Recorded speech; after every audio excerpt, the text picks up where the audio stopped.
And at this time, we are going to transition to our third and final presenter, who is Tara Woodward.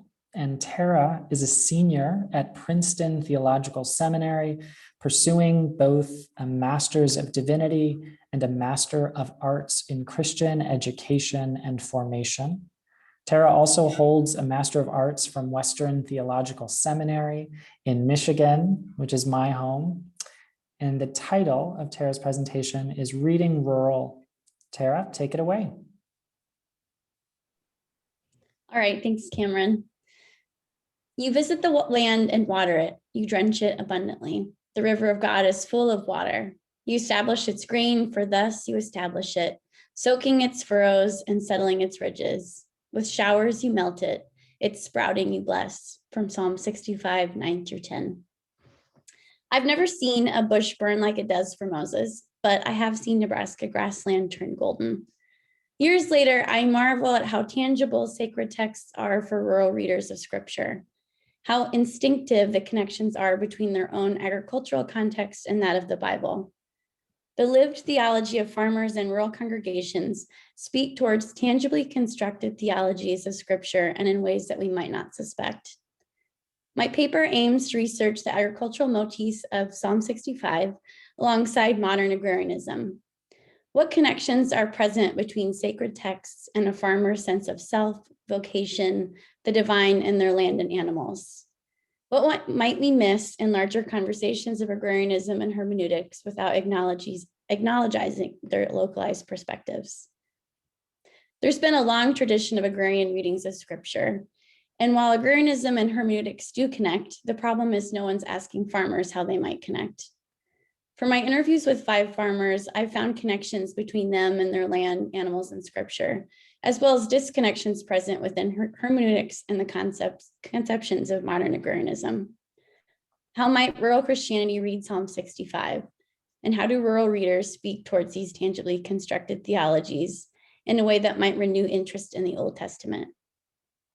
My research method included interviewing 5 farmers with questions about the impact their farming has on faith and on reading Psalm 65, which included a diversity of ages, locations, and religious experience, revealing a particularity of expressions and experiences when talking about faith and farming. These are shaped not only by denominational differences, such as Methodist, Reformed, and Evangelical, but also by the specific locations that stretch from the Maryland to the Midwest. For example, notice the difference in the dynamics between this young organic farmer and that of a retired Maryland farmer.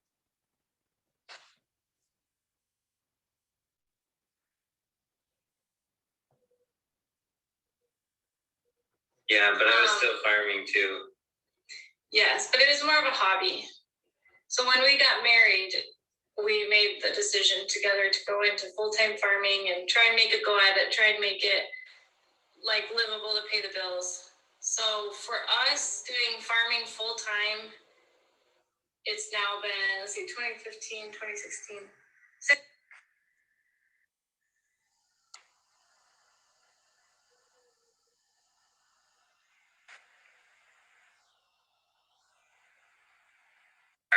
Experience, but I do nothing with livestock right now. Most of my bent is running row crops and doing the organic weeding and planting and cultivating and all that Fixing stuff. Fixing machinery. I fix a lot of stuff throughout the year. Developing your own GPS. Yeah. Basically everything has to be developed on a budget. So we have to think outside the box on how to make things low cost and how to, he always has to be really innovative. Compare that to this retired Maryland farmer.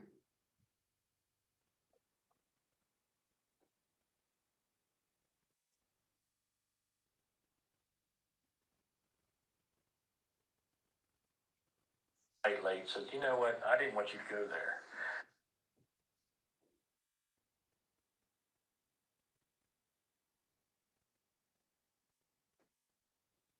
That's actually Sunday school. Enough to get, I can't quote word for word. That's If you give me enough to get by on, if you give me too much, Lord. a young person couldn't start farming the day the way I started farming. Because there's nothing left. There's a community. It's just not here anymore. The places of business that carried me on 30, my father used to tell me I was bankrupt, didn't know it. He said, if everybody would call in their 30-day accounts, you couldn't pay. And he was right. But these people had faith in me and they carried me along. While both participants on a farm extension application would be classified as a farmer, their experience and expression is particular and not universal. Just as the Hebrew Bible uses various terms to describe ancient agricultural work, which range from the soft image in Psalm 23 of a shepherd to the suggestive image of flower in Psalm 129. So also should scholars discuss both the ancient and modern farming and all of its particularity. However, often these particularities have been neglected, with interpretations that not only assume a universal experience of farming, but also a utopian one. In God the Farmer, Ellen Davis writes, this farmer poet, as I imagine her or him, writes a verbal icon of God the maker of heaven and earth, driving home at the end of a long day in the fields, the wagon so loaded that the grain is falling over the sides and God's wagon tracks drip richness. Compare this with a later saying from that same retired farmer, whose experience included seasons of significant pressures and economic instability. Begin quote, interest and inflation jumped up. Those cows who were valued at about $1,000 a piece, and I had 60 of them, went down to 600 almost within a couple of months. I thought they were going to sell me out in 1982 because the loans were still up there, but the collateral had disappeared, end quote. The economic and political factors of his situation resist the dripping romantic richness that Davis suggests. Though Psalm 65 certainly evokes agricultural imagery and activity in its praise of the divine, unlike the personified images of God as farmer, as many Hebrew Bible scholars have suggested of this passage, none of the participants personified God as farmer in the reading. Rather, rural readings resist centering farming on human activity and pay more attention to the created world of the text and their own context. Psalm 65 resonates less for farmers as a divinely personified image and more as a way to express, experience, and care for the created world. Another interview participant said, begin quote, when I first surrendered to Christ, the agriculture in the Bible hooked me. Then I wanted to read all about the Good Shepherd and everything that had to do with animal husbandry, crops, and the vineyards. And I'm sitting there thinking, this is all something that I have a background in, end quote. The farmer's lived theology, constructed from both practice and imagination in a physical place and community, is always in conversation with creation and creator. Farmers depend on the non-human world, which situates them as students alongside the activity and agency of the soils and animals under their care. The young organic farmer said, begin quote, we have to learn more about biology, how to make good soil health. It's a lot of work, but it's worth it. We had to learn about the livestock, all the little critters, and the biological side of organic farming. They're always talking about making sure your livestock are healthy, even in your row crops, because it's all about your soil bugs, end quote. Other questions that surface for further research are, what is the symbiotic relationship of farmers to land and animals and the religious practices that surface alongside the life of farming? Comments noted such as, I can talk to the Lord right out there in the field and he can hear me. And I'm with the Lord and I don't have to go to church to do it.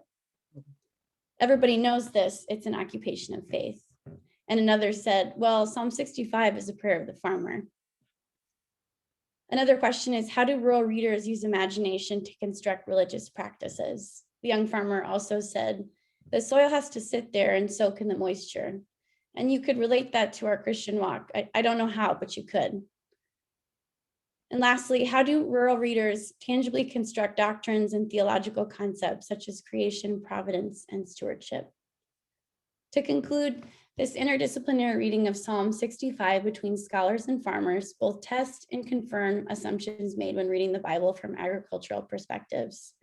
My hope is that this approach contributes to larger conversations about the disappearance of agriculture in the United States and the lagging use of the Old Testament in congregational settings.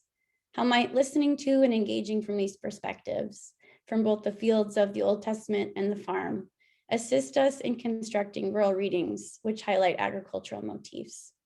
And lastly, what role might rural readings of the Old Testament text display in other conversations about congregational care in rural parishes? Thank you. Thank you, Tara. Thank you so very much. That was wonderful. Well, folks, we've got a good amount of time for Q&A here. Maybe I'll just get us started with a question, and then I invite everyone to either unmute yourself or put something in the chat. So my question being, do you see any connection or resonance between rural readings of the scriptures, particularly the Old Testament, and the formation of theology for farmers with the wilderness motif that finds itself all throughout the Bible, and the sort of barrenness of the land and the reliance upon natural resources? Yeah, that's a great question, Cameron. I think in each of the interviews, all of the farmers articulated a sense that, which I would need to explore a little bit more, but articulated a sense that they have to trust that the land knows what it's doing, and that they're just participants in it rather than like active agents. I mean, they certainly cultivate, but the way in which they pay attention to the soil and to the animals creates like a sensibility within them and a practice within them of how they relate to the non-human world. None of them necessarily mentioned a wilderness motif. I think that certainly was interesting. If they did make connections with the wilderness motif, it was more of those like about farming families within, Genesis, or how did families interact, but none of them necessarily went that direction.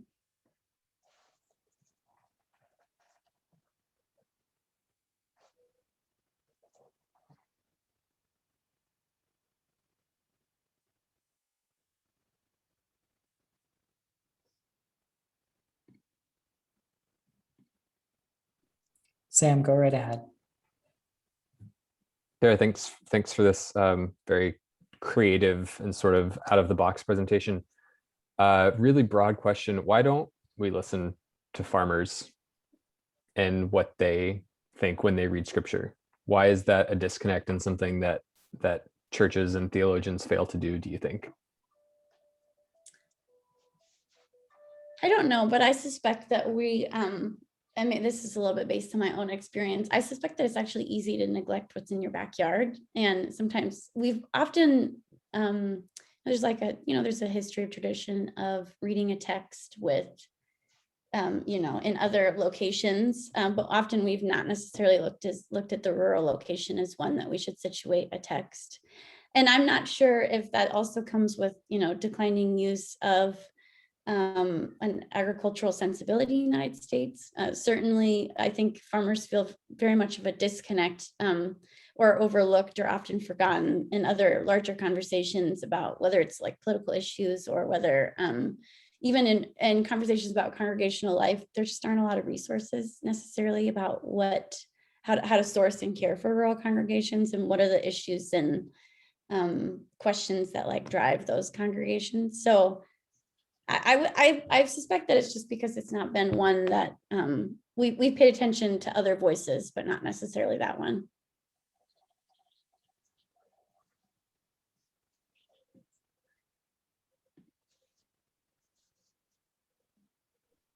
What other questions or comments do we have? Nancy, I'm seeing your hand. And then Andre, did you have your hand up as well? Oh no, I'm sorry. So Nancy. Oh, Nancy, you're muted. Thanks There so you much go. for that great presentation. I was wondering if you picked up a difference between small scale farmers and larger farmers in terms of their sense of empowerment and control over their farming process, their income, and their land as well. Yeah, all of the farmers I interviewed were actually small scale farm, or what would be considered small scale farmers. And if they have either retired or are getting out of farming, it's because they can't keep up with larger industrial farm operations around them. And particularly the retired farmer from Maryland, which I think this certainly dairy farming in Maryland looks very different than dairy farming in Iowa. And and a lot of dairy farmers have actually moved from Maryland to Iowa because of some of those reasons. But he's noticed like that you used to be able to milk a smaller number of cattle, and you could sustain your community on that. And because of the tight networks between communities, you could make a living and you could make a go of it. But as farms have, as production has increased, that it's just no longer a sustainable way of living. So either people have to have a secondary income or be bivocational, or they just simply get out because the land is too expensive. It's to ship your cattle. The networks are so much larger than they once were.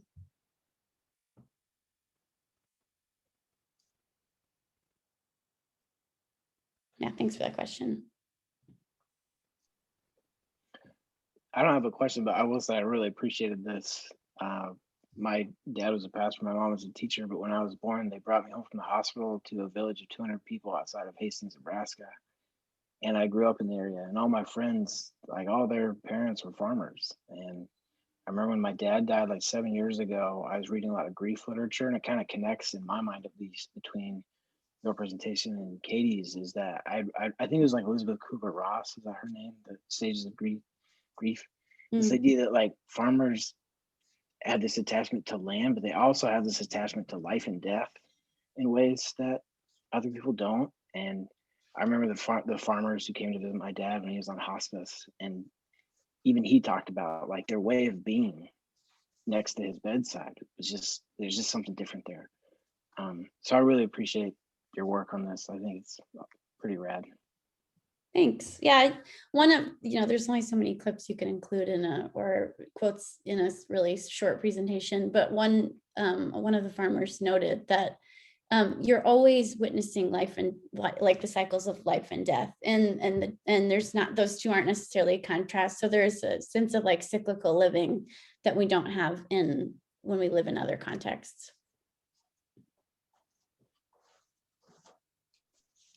We've got about 45 seconds left. Are there any other last questions or comments that folks would like to sneak in there before the bell?